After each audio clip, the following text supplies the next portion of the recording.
আসসালামু আলাইকুম। প্রিয় শিক্ষার্থী, সম্মানিত অভিভাবক, সম্মানিত আমার সহকর্মী ও অন্যান্য যারা ফেসবুক লাইভ ক্লাস দেখছেন, সবাইকে জানাই হারুন মোল্লা ডিগ্রি কলেজের অনলাইন ক্লাস থেকে সুস্বাগতম। আমি মোহাম্মদ আবদুল্লাহ মামুন, সহকারী অধ্যাপক, হারুন মোল্লা ডিগ্রি কলেজ, অর্থনীতি বিভাগ, coordinator, Bangladesh open university HSC program. Dhaka 16 আসনের আমাদের প্রিয় সংসদ সদস্য, মাটি ও মানুষের নেতা আলহাজ ইলিয়াসউদ্দিন মোল্লা ও কলেজের প্রতিষ্ঠাতা সভাপতি, আমাদের প্রিয় সভাপতি স্যার আলহাজ মোহাম্মদ ইখলাসউদ্দিন মোল্লা স্যার ও হারুন মোল্লা কলেজের সুযোগ্য অধ্যক্ষ প্রফেসর মোহাম্মদ আব্দুর রাজ্জাক স্যারের সঠিক নির্দেশনায় ফেসবুক লাইভ অনলাইন ক্লাস ব্যবস্থা করায় আমি স্যারদেরকে ধন্যবাদ জ্ঞাপন করছি। প্রিয় শিক্ষার্থী বন্ধুরা, তোমরা সবাই কেমন আছো? আশা করি আল্লাহর অশেষ রহমতে সবাই ভালো আছো এবং স্বাস্থ্যবিধি মেনে বাসায় অবস্থান করছো। করোনা মহামারীর কারণে বহুদিন ধরে সব শিক্ষা প্রতিষ্ঠান বাংলাদেশে বন্ধ আছে। তোমাদের যাতে লেখাপড়া বিঘ্নিত না হয় সেই বিষয়টা বিবেচনা করে হারুন মোল্লা কলেজ কর্তৃপক্ষ, বিশেষ করে আমাদের অধ্যক্ষ মহোদয় স্যারের বিশেষ অনুপ্রেরণায় আমরা লাইভ ক্লাস শুরু করেছি। আমরা আশা করব যে তোমরা স্বাস্থ্যবিধি মেনে বাসায় অবস্থান করে আমাদের লাইভ ক্লাসে অংশগ্রহণ করবে। তাহলে তোমাদের যে পড়াশোনার ঘাটতি যেটা আছে সেটা আশা করি ফিল আপ হয়ে যাবে। আজকে আমি অর্থনীতি বিষয়ের উপর পাঠদান করব। আগামী 5 তারিখ থেকে তোমরা রুটিন পেয়ে যাবে। প্রতিদিন লাইভ ক্লাস, বিভিন্ন স্যারেরা বিভিন্ন সাবজেক্টের উপরে ক্লাস নেবে। আশা করি তোমরা সেই সব ক্লাসে অংশগ্রহণ করবে এবং তোমরা উপকৃত হবে। এবং শিক্ষা প্রতিষ্ঠান বন্ধ থাকার কারণে তোমাদের যে পড়াশোনার ঘাটতি আছে সেই ঘাটতিটা আমরা পূরণ করতে পারবো আশা রাখি। প্রিয় শিক্ষার্থী বন্ধুরা, তোমরা সবাই খাতা কলম এবং বই সামনে নিয়ে বসে পড়ো এবং যারা ফেসবুক লাইভ দেখছো তাই শেয়ার করো, লাইক করো, যাতে অন্য বন্ধুরা এই ক্লাসটা দেখে উপকৃত হতে পারে। তাহলে আজকে আমি আমার পাঠের বিষয় হলো অর্থনীতি প্রথম পত্র, একাদশ দ্বাদশ শ্রেণীর। আজকের পাঠ শেষে শিক্ষার্থীরা তোমরা শিখতে পারবে অর্থনীতির সংজ্ঞা এবং অর্থনীতির বিষয়বস্তু। আজকে আমি একবারে বেসিক অর্থনীতির বিষয় নিয়ে আমরা আলোচনা করব।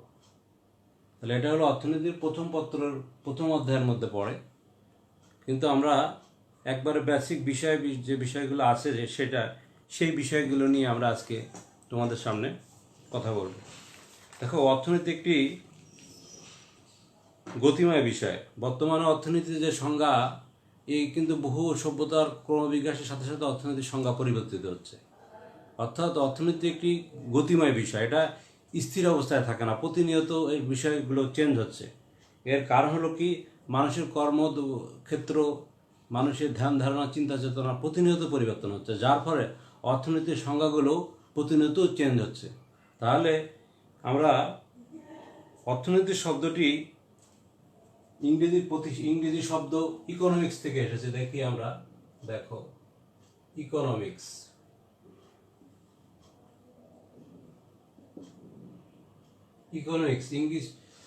ইংরেজি শব্দ হচ্ছে ইকোনমিক্স। তাহলে ইকোনমিক্স প্রতিশব্দটি গ্রিক শব্দ, এটি একটি গ্রিক শব্দ।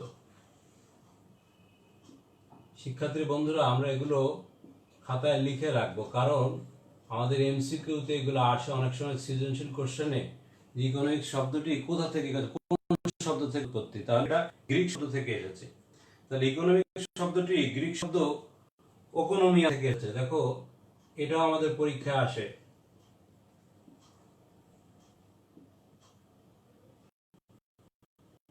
ওকোনমিয়া থেকে এসেছে। তাহলে ইকোনমিক্স শব্দটির প্রতিশব্দ ইংরেজি, প্রতিশব্দ হলো বাংলা, অর্থনীতির প্রতিশব্দ ইংরেজি হলো ইকোনমিক্স। এটা গ্রিক শব্দ ওকোনমিয়া থেকে এসেছে। ওকোনমিয়া শব্দটি আবার দুটি অংশ নিয়ে বিভক্ত। দেখো, একটা হলো ওকাস, ওকাস। তাহলে ওকাস শব্দের অর্থ হলো গৃহ। খেয়াল করো শিক্ষার্থী বন্ধুরা, অর্থনীতি কিভাবে পরিবর্তন হচ্ছে সংজ্ঞাগুলো, সেই বিষয়গুলো আজকে আমরা শিখবো এটা, এবং আজীবন মনে রাখবা যে কিভাবে এই অর্থনীতির সংজ্ঞাগুলো টাইম টু টাইম চেঞ্জ হচ্ছে। তো ইকোনমিয়া হলো গ্রিক শব্দ। এই ইকোনমিয়াকে দুইটা ভাগে ভাগ করা যায়। একটা হলো ওকাস, ওকাস মানে গৃহ, আর নিমিয়া।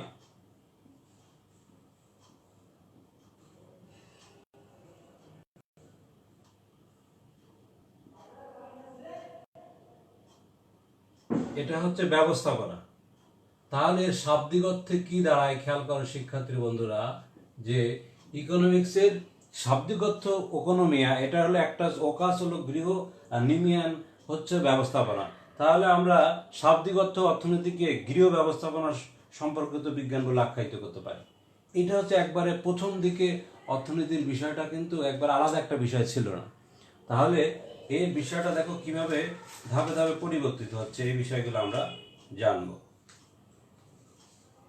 তবে সভ্যতার ক্রমবিকাশের সাথে সাথে মানুষের ধ্যান ধারণা কর্মক্ষেত্র পরিবর্তনের সাথে সাথে এই যে তোমার গ্রিক যে শব্দটা, এই শব্দটাকে চেঞ্জ হয়ে অর্থনীতির সংজ্ঞার পরিবর্তন আসে। তাহলে প্রথমে যে সংজ্ঞার পরিবর্তনটা দেন সেটা বিষয়টা আমরা আজকের আমরা এটা মুছে ফেলি। তাহলে সেই বিষয়টা দেখো যে 1776 সালে প্রথমে 1776 সালে অ্যাডাম স্মিথ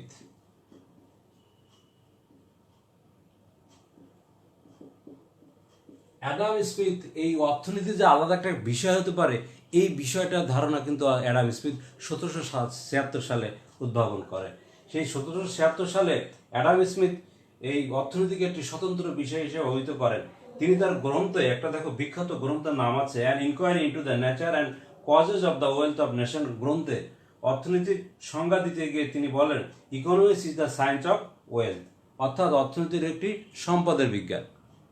তাহলে এই সংজ্ঞাটা আমরা শিক্ষার্থী বন্ধুরা আমরা মনে রাখবো, যে অ্যাডাম স্মিথের তার বিখ্যাত গ্রন্থের নামটা আমরা মনে রাখবো, অ্যান ইনকোয়ারি, দেখো an inquiry into the nature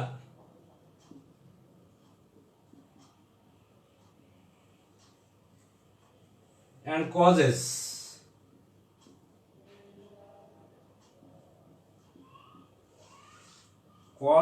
of the wealth of nation, causes of the wealth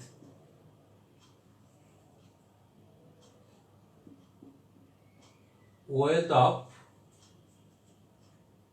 nation, এটা অ্যাডাম স্মিথের একটা বিখ্যাত গ্রন্থের নাম। এই গ্রন্থে তিনি অর্থনীতির সংজ্ঞা দিতে গিয়ে বলেছেন যে অর্থনীতি হলো, economics is the science of wealth, অর্থনীতি হলো সম্পদের বিজ্ঞান।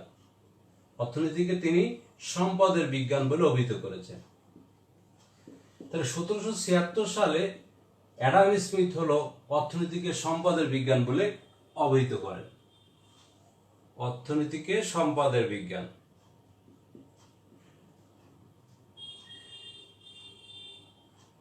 তাহলে খেয়াল করি, লক্ষ্য করি শিক্ষার্থী বন্ধুরা, 1776 সালে দেখো অর্থনীতি সম্পর্কে বা তখনকার অর্থনীতিবিদদের ধ্যান ধারণা কি ছিল, যে তারা তখন সেটাকে বলছে ওয়েলথ অফ নেশন, অর্থাৎ সম্পদের বিজ্ঞান। এটা আমাদের পরীক্ষা আসতে পারে যে এই an inquiry into the nature and causes of the wealth of nation, এটা কার বক্তব্য, এটা এমসিকিউতে দিয়ে দিতে পারে।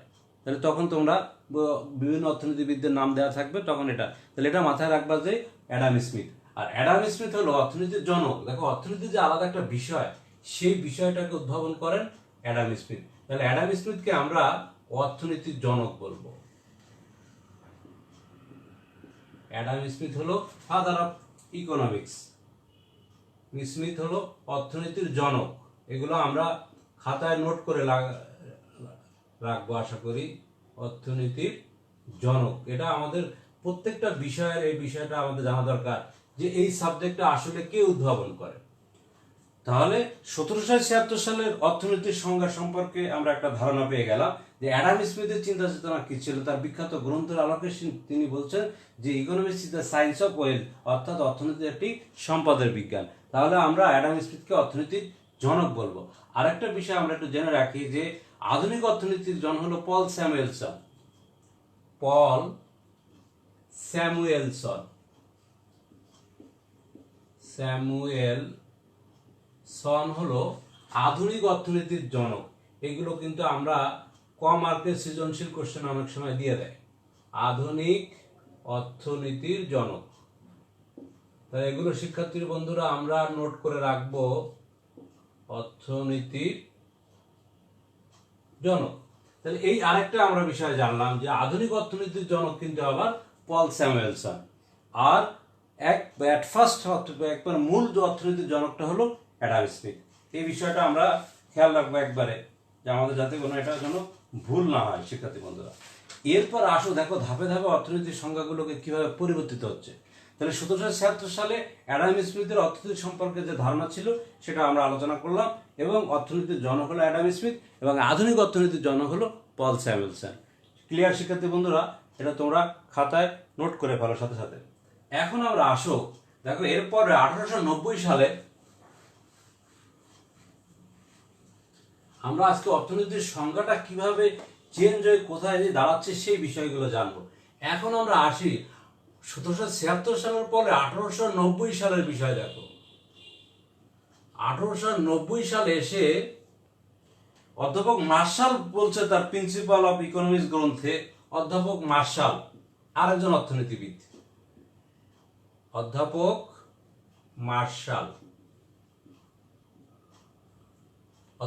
মার্শাল তার বিখ্যাত একটা গ্রন্থ আছে, সেই গ্রন্থ হলো principal of economics.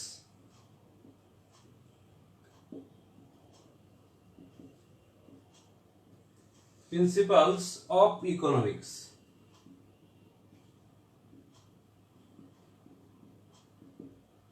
Principles of economics নামক গ্রন্থে তিনি অর্থনীতিকে বলেন মানব কল্যাণের বিষয় বলে অভিহিত করেন। তাহলে আবার 1890 সালে অধ্যাপক মার্শাল অর্থনীতির সংজ্ঞাটাকে আবার চেঞ্জ করে দিলেন। তিনি সেটা চেঞ্জ করলেন তার বিখ্যাত গ্রন্থ প্রিন্সিপাল অফ ইকোনমিক্সে। তিনি বলতে চাচ্ছেন যে না, অর্থনীতিটা হলো আসলে মানব কল্যাণের বিষয় সম্পর্কিত বিজ্ঞান। দেখো অর্থনীতির সংজ্ঞাটা আবার চেঞ্জ হয়ে গেল, কারণ 1776 সালে অ্যাডাম স্মিথের যে চিন্তা চেতনা আলোকে সংজ্ঞাটা দিয়েছিল সেই সংজ্ঞাটা কিন্তু 1890 সালে এসে চেঞ্জ হয়ে গেল অধ্যাপক মার্শালের দ্বারা। সেটা হলো কি, তার একটা বিখ্যাত গ্রন্থের নাম প্রিন্সিপাল অফ ইকোনমিক্স। এগুলো আমাদের মুখস্থ রাখতে হবে, এগুলো আমাদের এই সৃজনশীল কোশ্চেনে ক নাম্বারে দিয়ে দিতে পারে অথবা এমসিকিউর মধ্যে দিতে পারে যে প্রিন্সিপাল ইকোনমিক্স গ্রন্থের গ্রন্থকার কে কে। তাহলে সেখানে কয়েকজন অর্থনীতিবিদের নাম দেওয়া থাকবে, তোমরা এটা মুখস্থ রাখবে যে প্রিন্সিপাল অফ ইকোনমিক্স গ্রন্থের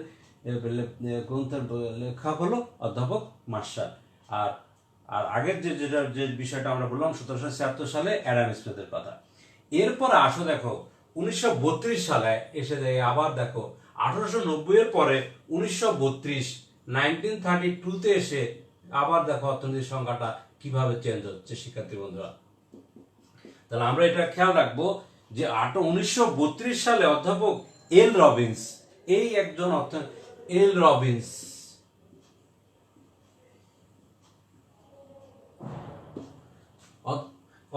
এল রবিন্স দেখো তিনি অর্থনীতির সংজ্ঞাটাকে একবারে মডার্ন করে ফেললেন।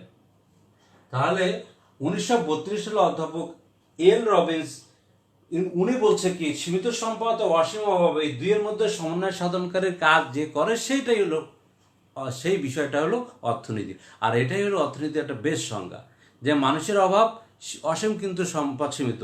এই সীমিত সম্পদ দিয়ে অসীম অভাব পূরণ করতে যে বিষয়টি আলোচনা করে সেটাই হচ্ছে অর্থনীতি। আর এই সংজ্ঞাটা প্রদান করেন 1932 সালে অধ্যাপক এল রবিন্স। শিক্ষার্থী বন্ধুরা খেয়াল করে একটি বিষয়, যে কিভাবে অর্থনীতি ডাইনামিক যে বিষয় সেই বিষয়টা আমরা বলছি যে অর্থনীতি কিন্তু পরিবর্তনশীল বিষয়। এটা একটা সংজ্ঞা দিয়ে দিলাম আজীবন ধরে এই সংজ্ঞাটা চলবে না, এটা টাইম টু টাইম চেঞ্জ হচ্ছে। আরও দেখবা যে অমর্ত্য সেন এসে অর্থনীতির সংজ্ঞাটাকে আবার আরও মডিফাই করে দিয়ে দিচ্ছে ওনারা বর্তমান যুগে। তাহলে 1932 সালে অধ্যাপক এল রবিন্স কি বলছে, যে সীমিত সম্পদ এবং অসীম অভাবের এই দুইয়ের মধ্যে সমন্বয় সাধন করে যে বিষয়টা করে সেটাকে বলা হয় অর্থনীতি। তাহলে আমরা অর্থনীতির সংজ্ঞাটা দেখো 1932 সালে এসে আরেক ধরনের সংজ্ঞা পাচ্ছি। এবার আসো, এইবার আমরা দেখো মডার্ন অর্থনীতিবিদ, আধুনিক অর্থনীতিবিদরা কি করলো 1930 সালে মহামন্দার আলোকে। দেখো 1930-তে একটা বিশ্বব্যাপী মহামন্দা হয়েছিল, যেমন এখন একটা আমাদের সংক্রামক ব্যাধি চলছে করোনা ভাইরাস। এই ভাইরাসটা এরকম একটা মহামন্দা ছিল, যে এই মন্দাটা সারা বিশ্বব্যাপী ছড়িয়ে পড়েছিল। সেইটা ইকোনমিক্যাল মহামন্দা, এরকম মহামারীর মতো না। তাহলে সেক্ষেত্রে 1936 সালে দেখো আবার 1936, এই 1936 হচ্ছে লর্ড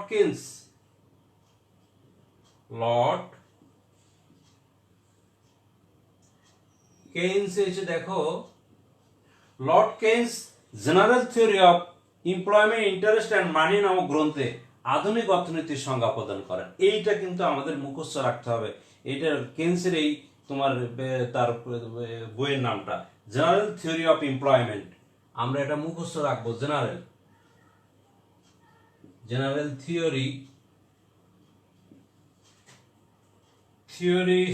অফ এমপ্লয়মেন্ট,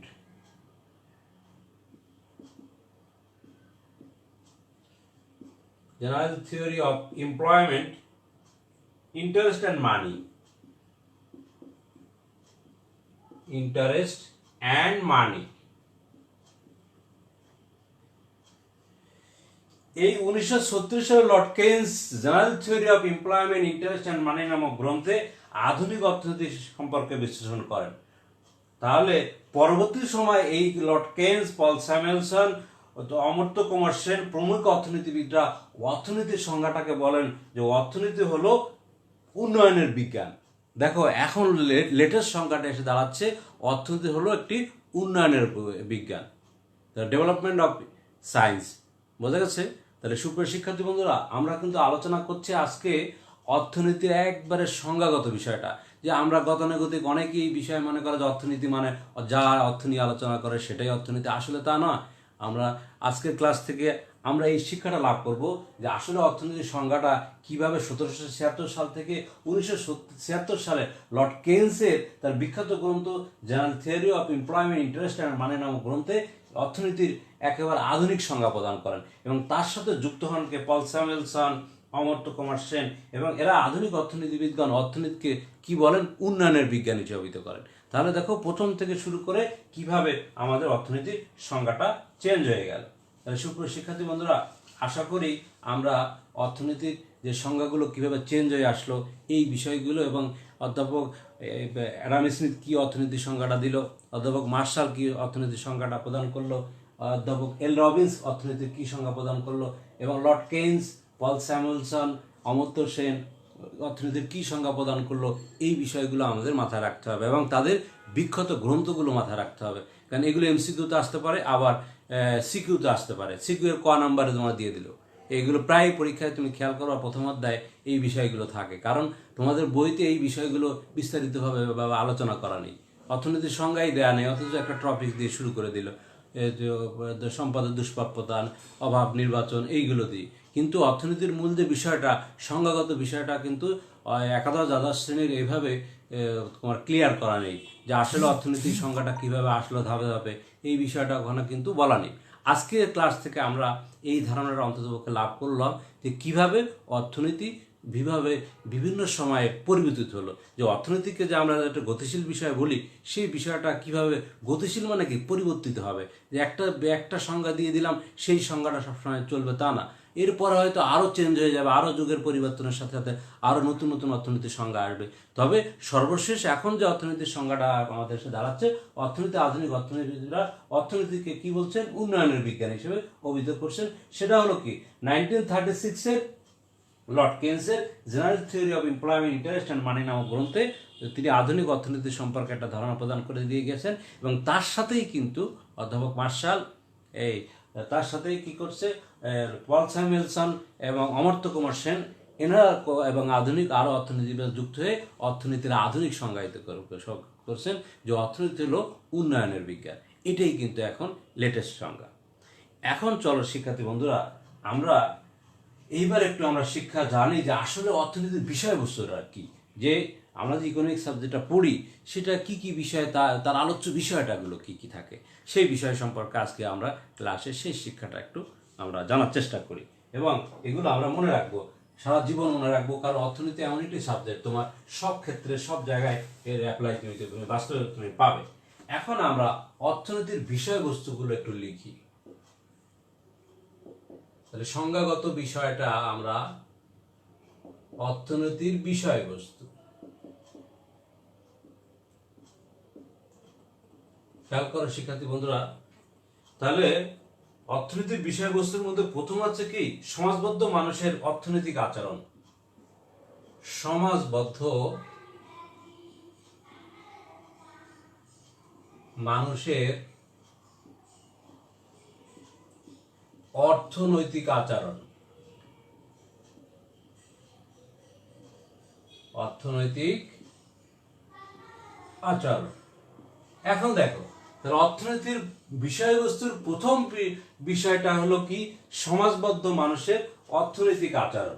তার মানে এখানে আমাদের সমাজে মানুষ সামাজিক জীব, সমাজ জীবনে প্রতিটি মানুষের বিধিবদ্ধ সামাজিক নিয়মকানুন মেনে চলতে হয়। সেক্ষেত্রে কতগুলো যৌক্তিক আচরণ করতে হয়। সেটা কিরকম, যে সীমিত তোমার আয়ের মাধ্যমে কিভাবে তোমার উপযোগ সর্বোচ্চ করা যায় এবং খরচ সর্বনিম্ন করে কিভাবে উৎপাদন বৃদ্ধি করা যায়, এই বিষয়গুলো কিন্তু এটা যৌক্তিক বিষয়। এবং এবং কিভাবে সম্পদের পুনর্বন্টনের মাধ্যমে সামাজিক কল্যাণ বৃদ্ধি করা যায়, এইগুলো কিন্তু সমাজবদ্ধ মানুষের অর্থনৈতিক আচরণের বিষয় নিয়ে আলোচনা করে। অর্থনীতি কিন্তু যে অ্যাবনর্মাল মানুষ, যার মেন্টাল সমস্যা আছে, এই জাতীয় মানুষগুলোর বিষয় নিয়ে কিন্তু আলোচনা করে না। করে হলো কি যারা সমাজবদ্ধভাবে বসবাস করে, যেমন কিভাবে উপযোগ সর্বোচ্চ করা যায়, তার কিভাবে তার সীমিত সম্পদ দিয়ে তার অভাব বেশি মেটাতে পারে, কিভাবে সে খরচ সর্বনিম্ন করে উৎপাদন বৃদ্ধি করতে পারে। তাহলে এগুলো হচ্ছে সমাজবদ্ধ বা সমাজবদ্ধ মানুষের অর্থনৈতিক আচরণ নিয়ে অর্থনীতির আলোচ্য বিষয়। 2 নম্বর বিষয় আছি অর্থনৈতিক সমস্যা সমাধানের বিভিন্ন কর্মপর্যায়। অর্থনৈতিক, এগুলো তোমরা খাতায় লিখে ফেলো। অর্থনৈতিক সমস্যা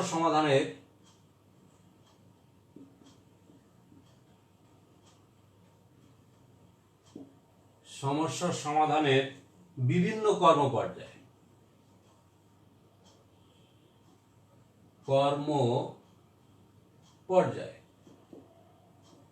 এখন দেখো, মানুষের বিভিন্ন ধরনের অর্থনৈতিক সমস্যার সমাধানের ক্ষেত্রে কয়েকটি কর্মপর্যায় রয়েছে। যেমন অর্থনৈতিক সমস্যা সমাধান করতে গেলে উৎপাদন, বিনিময়, বন্টন, ভোগ করতে হবে। তাহলে কিভাবে তুমি দ্রব্য উৎপাদন করবে? শুধু দ্রব্য উৎপাদন করলেই হবে না, সবাই সব দ্রব্য উৎপাদন করতে পারে না। আবার কিভাবে বন্টন করতে হবে, তারপরে আমাদের সমস্যা সমাধানের কর্মপর্যায়গুলো কি কি? উৎপাদন, বিনিময়, বন্টন এবং ভোগ। এবং সর্বশেষ তুমি ভোগ করার মাধ্যমে কি অর্থনৈতিক কার্যকলাপগুলো শেষ হয়। তাহলে অর্থনৈতিক সমস্যা সমাধানের বিভিন্ন কর্মপর্যায়গুলোও কিন্তু অর্থনীতির আলোচনার মূল আলোচ্য বিষয়বস্তুর একটি অংশ। এরপর 3 নম্বর আসি অর্থনীতির মৌলিক সমস্যা তার সমাধান। 3 নম্বর আসো আমাদের অর্থনীতির মৌলিক সমস্যা ও তার সমাধান। অর্থনীতির মৌলিক সমস্যা ও তার সমাধান।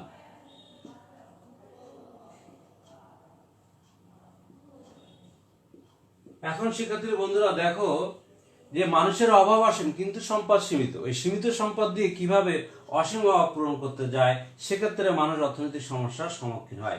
এই সমস্যার কিভাবে সমাধান দেওয়া যায়, সেই বিষয়টাও কিন্তু অর্থনীতির আলোচ্য বিষয়বস্তুর একটা অংশ।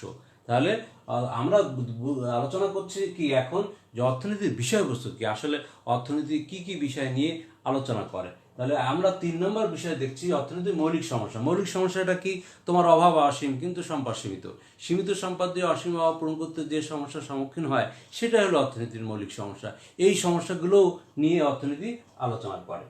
এখন আসো 4 নম্বর সম্পদের বিকল্প ব্যবহার। দেখো, আরেকটা মজার বিষয় আমরা এখন জানবো, যে সম্পদের বিকল্প ব্যবহার।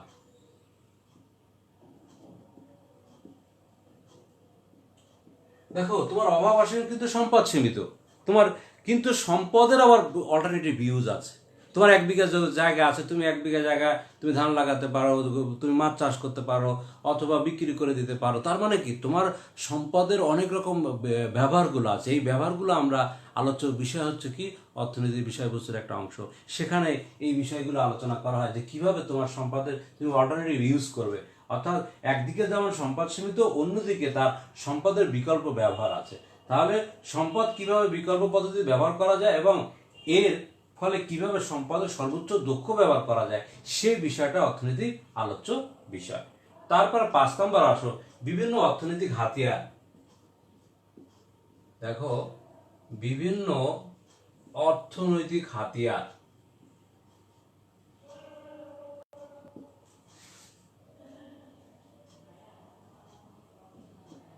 বিভিন্ন অর্থনৈতিক হাতিয়ার খেয়াল করো যে উৎপাদন, বিনিময়, বন্টন, ভোগ ইত্যাদি কর্মকাণ্ডের মধ্যে সুশৃঙ্খল সম্পর্ক বজায়ের ক্ষেত্রে কতগুলো হাতিয়ার প্রয়োজন, মানে কতগুলো তোমার বিষয় আছে সেগুলো কি, যেমন তোমার মানি লাগবে, অর্থ, কর, ভর্তুকি, সুদ, খাজনা ইত্যাদি গুরুত্বপূর্ণ ভূমিকা পালন করে। আর এই সমস্ত অর্থনৈতিক হাতিয়ার অর্থনীতির আলোচ্য বিষয়। তার মানে উৎপাদন, বন্টন, বিনিময়, ভোগ এগুলো তোমার করতে হলে কি করতে হবে, অর্থ লাগবে। সেই অর্থটা কোথা থেকে আসবে, হয় করের মাধ্যমে আসবে, আবার কোনো কোনো ক্ষেত্রে সরকারকে ভর্তুকি দেওয়া লাগে, আবার কোনো কোনো ক্ষেত্রে সুদের বিষয় আছে, আবার কোনো কোনো ক্ষেত্রে সরকার খাজনা আদায় করে। এগুলো কিন্তু অর্থনীতির বিভিন্ন অর্থনৈতিক হাতিয়ারগুলো হয়ে গেল। এরপর আসো নাম্বার 6, বাজার অর্থনীতির বিভিন্ন উপাদান। বাজার অর্থনীতি, দেখো এটাও কিন্তু আমাদের অর্থনীতির আলোচ্য বিষয়। বাজার অর্থনীতির বিভিন্ন উপাদান।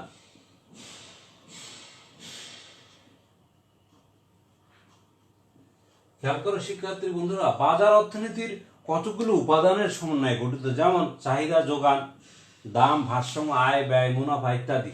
বাজার অর্থনীতি এই উপাদানগুলো অর্থনীতিতে বিস্তারিতভাবে আলোচনা করে। তাহলে বাজারে কি কি বিষয় থাকে, চাহিদা থাকে, ক্রেতা থাকে, বিক্রেতা থাকে, তারপরে কিভাবে দাম নির্ধারিত হবে, কিভাবে ব্যয় হবে, কত মুনাফা হবে ইত্যাদি আলোচনা কিন্তু অর্থনীতির আলোচ্য বিষয়ের মধ্যে একটা অংশ। যে বাজার অর্থনীতির বিভিন্ন উপাদান, তার মানে তুমি বাজারে গেলে কিভাবে চাহিদা মানে ক্রেতা, যোগান মানে বিক্রেতা, তারপরে কিভাবে দাম নির্ধারিত হবে, সেই দামে কি পরিমাণ দ্রব্য বিক্রি হবে এবং কিভাবে মুনাফা হবে ইত্যাদি বিষয়গুলো কিন্তু অর্থনীতির আলোচ্য বিষয়। তাহলে আরো কতগুলো বিষয়বস্তু আছে, আশা করি তোমরা এগুলো লিখে রাখবে এবং আমার এই কথাগুলো যদি মনে রাখো, এই কথাগুলো মনে রাখলেই তুমি যদি পরীক্ষায় অর্থনৈতিক বিষয়বস্তু সম্পর্কে কোশ্চেন আসলে এখান থেকে আশা করি তুমি উত্তর করতে পারবে। তাহলে তোমরা বুঝতে পারছো আশা করি শিক্ষার্থী বন্ধুরা, এবং ক্লাসের সাথে সাথে তোমাদের মনোযোগী হতে হবে এবং বই খাতা অবশ্যই থাকতে হবে এবং এগুলো নোট করবা। অনলাইন ক্লাস এবং আমরা তোমাদের উন্নয়নের জন্য পরিশ্রম করে যাচ্ছি এবং তোমরা যদি আমাদের সহযোগিতা করবা কিভাবে, ক্লাসে উপস্থিত থেকে তোমরা লাইক শেয়ার করবা, তাহলে আমরা বুঝবো যে না তোমাদের আগ্রহ আছে এবং আমাদের এই কষ্টটা সার্থক হবে। আমাদের কষ্টটা না, তোমাদের উন্নয়নের জন্য, তোমাদের শিক্ষার উন্নয়নের জন্য জননেত্রী শেখ হাসিনা আপ্রাণ চেষ্টা করে যাচ্ছে। দেখো আজ সব শিক্ষা প্রতিষ্ঠান কিন্তু ইচ্ছা করলে খুলে দিতে পারতো, কিন্তু আমাদের মাননীয় প্রধানমন্ত্রী জননেত্রী শেখ হাসিনা কিন্তু সব শিক্ষা প্রতিষ্ঠান বন্ধ রাখছে তোমাদের স্বাস্থ্যর বিষয় বিবেচনা করে, তোমাদের ভবিষ্যতের কথা বিবেচনা করে, যে না তোমরাই আগামী দিনের বাংলাদেশ, তোমাদেরকে সুস্থ রাখতে হবে। এই জন্য কিন্তু শিক্ষা প্রতিষ্ঠান বন্ধ রাখছে। আর বন্ধ রাখার ফলে তোমাদের যে লেখাপড়ার যে ঘাটতিটা হচ্ছে, সেই ঘাটতিটা আমরা পূরণ করার জন্য চেষ্টা করছি যে অনলাইন ক্লাসের মাধ্যমে বিভিন্ন শিক্ষা প্রতিষ্ঠান শুরু করছে, আমরাও শুরু করেছি এপ্রিল থেকে। দেখবা যে আমাদের ইউটিউব চ্যানেলগুলো আছে, ওখানে তোমাদের অনেক ক্লাস দেওয়া আছে, সেখান থেকেও তোমরা অনেক সহযোগিতা নিতে পারবে। এবং 5 তারিখ থেকে নিয়মিত আমাদের হারুন মোল্লা ডিগ্রি কলেজের ফেসবুক পেজে তোমরা রুটিন পেয়ে যাবে। 4 তারিখে 5 তারিখ থেকে নিয়মিত দেখবা যে শিডিউল অনুসারে প্রত্যেকটা স্যার ম্যাডামরা ক্লাস অংশগ্রহণ করবে এবং তোমরাও সেখানে অংশগ্রহণ করবে। সেটা আমরা বুঝবো তোমাদের লাইক শেয়ারের মাধ্যমে। যত বেশি লাইক করবা তত আমরা বুঝবো যে কী পরিমাণ শিক্ষার্থীরা আমাদের এই ক্লাসগুলো অংশগ্রহণ করছে এবং তারা উপকৃত হচ্ছে। অবশ্যই আমি মনে করি এখন আমি ক্লাস করছি, আমার প্রিয় শিক্ষার্থীরা সামনে বসে আছে, তোমরা আমাদের প্রাণ প্রিয় শিক্ষার্থী। তোমাদের উন্নয়নের জন্য কিন্তু আমাদের এই কর্মপ্রচেষ্টা, আমাদের প্রিন্সিপাল মহোদয়ের কর্মপ্রচেষ্টা, তিনি কিন্তু সবসময় তোমাদের নিয়ে চিন্তিত। বিশেষ করে ইন্টারমিডিয়েট যারা পরীক্ষার্থী আছো, এবার এয়ার ফাইনাল পরীক্ষা, তোমাদের নিয়ে আমরা চিন্তায় আছি যে তোমাদের লেখাপড়ার যাতে কোনো ঘাটতি না হয়, সেই ঘাটতি ফিল আপ করার জন্যই কিন্তু আমাদের এই প্রচেষ্টা। অবশ্যই তোমরা এই লাইভ ক্লাস ফেসবুকে অংশগ্রহণ করবা এবং যাদের ফেসবুক নাই বা ফেসবুকে অংশগ্রহণ করে না তাদেরকে অনুপ্রাণিত করবা যে না আমাদের টিচাররা আমাদের জন্য কষ্ট করছে, তাহলে আমরাও ক্লাসগুলো করি এবং সেই অনুসারে তোমরা বাসায় পড়াশুনো করলে তাহলে শিক্ষা প্রতিষ্ঠান খোলা থাকলে যেমন লেখাপড়া হতো ঠিক সেম একইভাবে আমাদের পড়াশোনা হবে। আমরা সবাই চাই যে দ্রুত এই আমাদের অসময় কেটে যায়, সুসময় চলে আসুক, যে আমরা প্রতিদিন চিন্তা করি যে আজকের সকালটাই যেন নতুন সকালে পরিণত হয়ে যায়।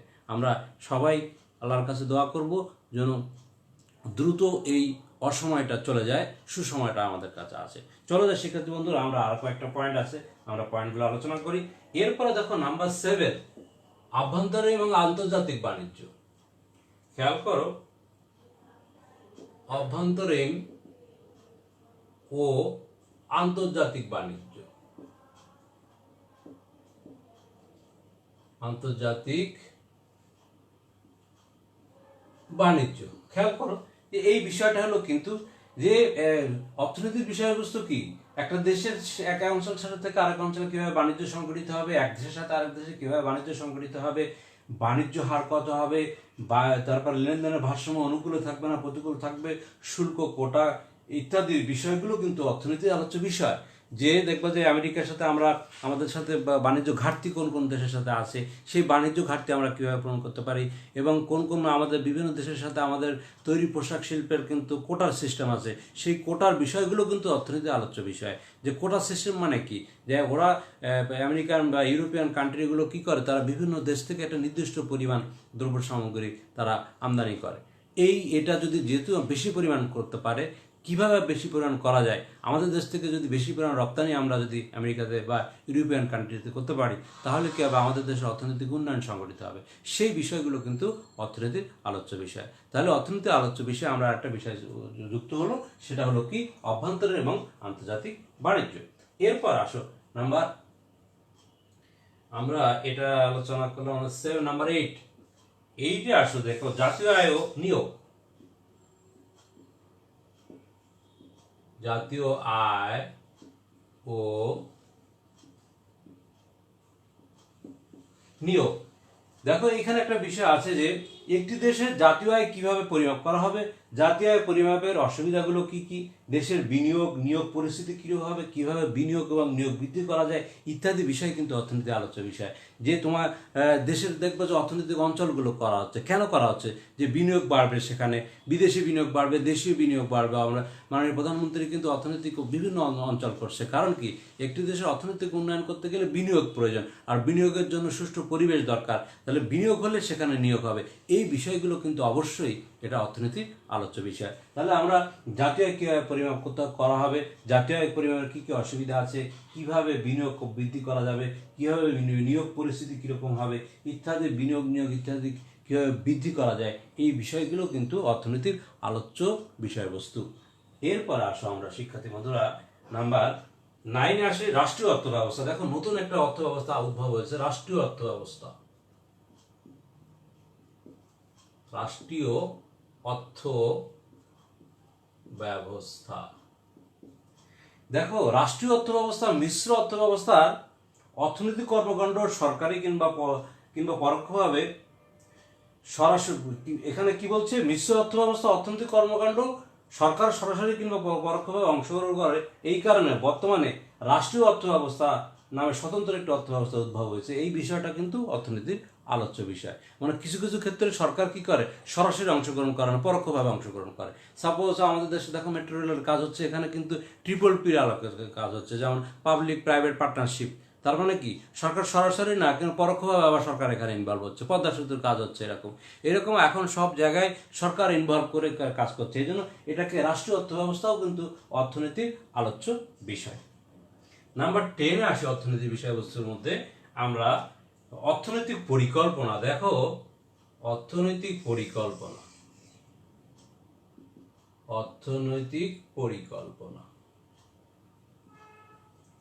দেখো অর্থনৈতিক পরিকল্পনা, অর্থনৈতিক উন্নয়নের জন্য অর্থনৈতিক পরিকল্পনা আবশ্যক। পরিকল্পনা প্রণয়নের কৌশল, পরিকল্পনার বাস্তবায়নের উপায় ইত্যাদি কিন্তু বিষয় অর্থনীতির আলোচ্য বিষয়। তুমি একটা দেশের অর্থনৈতিক উন্নয়ন করতে গেলে তোমাকে একটা পরিকল্পনা থাকতে হবে। সেই পরিকল্পনার বিষয়টা কিন্তু অর্থনীতির আলোচ্য বিষয়ের একটি অংশ। তুমি পড়াশোনা করছো, তোমার লেখাপড়ার একটা লক্ষ্য উদ্দেশ্য এবং একটা প্ল্যান থাকতে হবে, যে আমি কিভাবে পড়ালেখা করব, আমার লক্ষ্যটা কি, আমি কি হতে চাই ভবিষ্যতে, সেগুলো কিন্তু প্ল্যানিং বলা হয়। আর একটা দেশের অর্থনৈতিক উন্নয়ন করতে গেলে পূর্বশর্ত হলো কি পরিকল্পিতভাবে করতে হবে। তাহলে সেই পরিকল্পনার বিষয়বস্তু কিন্তু অর্থনীতির আলোচ্য বিষয়, অন্য কোনো সাবজেক্টের বিষয় নয়। এখন আমরা আসি নাম্বার 11, উন্নয়ন ও মানব কল্যাণ। দেখো কতগুলো বিষয়বস্তু উন্নয়ন ও মানব কল্যাণ।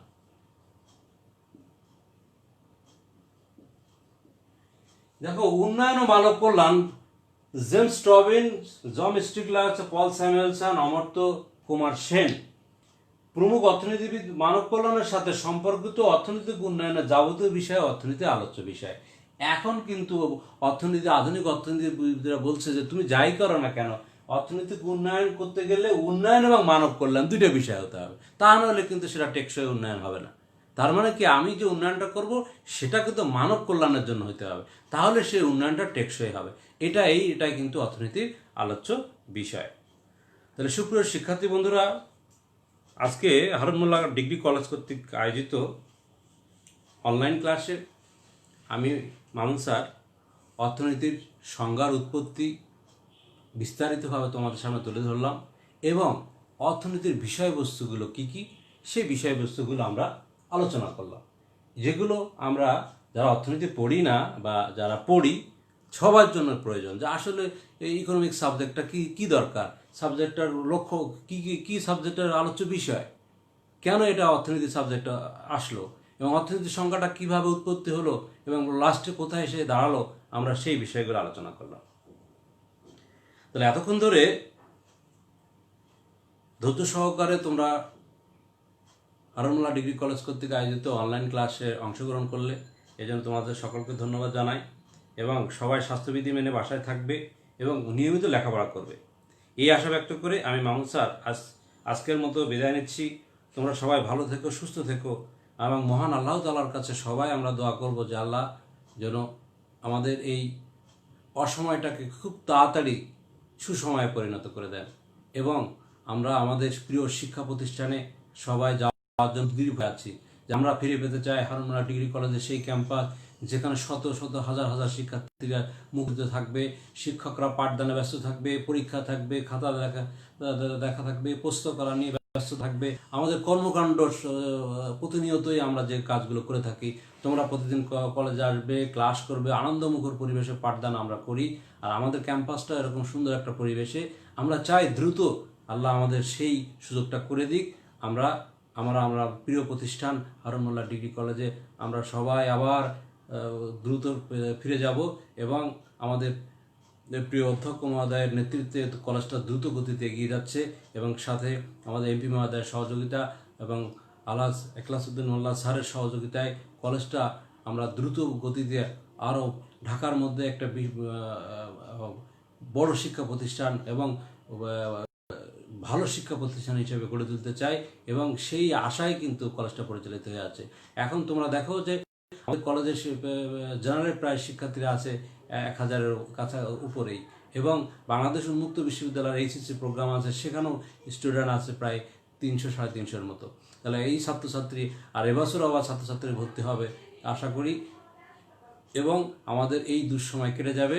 মহান এই করোনা মহামারীর থেকে আল্লাহ আমাদেরকে মুক্তি দেন এবং সারা বিশ্ববাসীকে মুক্তি দেন, যে দ্রুত আমরা আমাদের পাঠদানে ফিরে যেতে পারি, আমরা প্রতিষ্ঠানে ফিরে যেতে পারি আর লেখাপড়ায় ফিরে যেতে পারি। এই পরিশেষে তোমাদের সবার মঙ্গল কামনা করে আবার ক্লাস রুটিন অনুসারে 5 তারিখ থেকে তোমাদের সাথে আবার যেদিন আমার রুটিন থাকবে সেদিন তোমাদের সামনে আমি হাজির হব, এই আশা ব্যক্ত করে এবং সবাই ফেসবুক লাইভ ক্লাসে অংশগ্রহণ করবা এই আশাও ব্যক্ত করে আজকের মতো আমি মামুন স্যার বিদায় নিচ্ছি। আল্লাহ হাফেজ, তোমরা সবাই ভালো থেকো।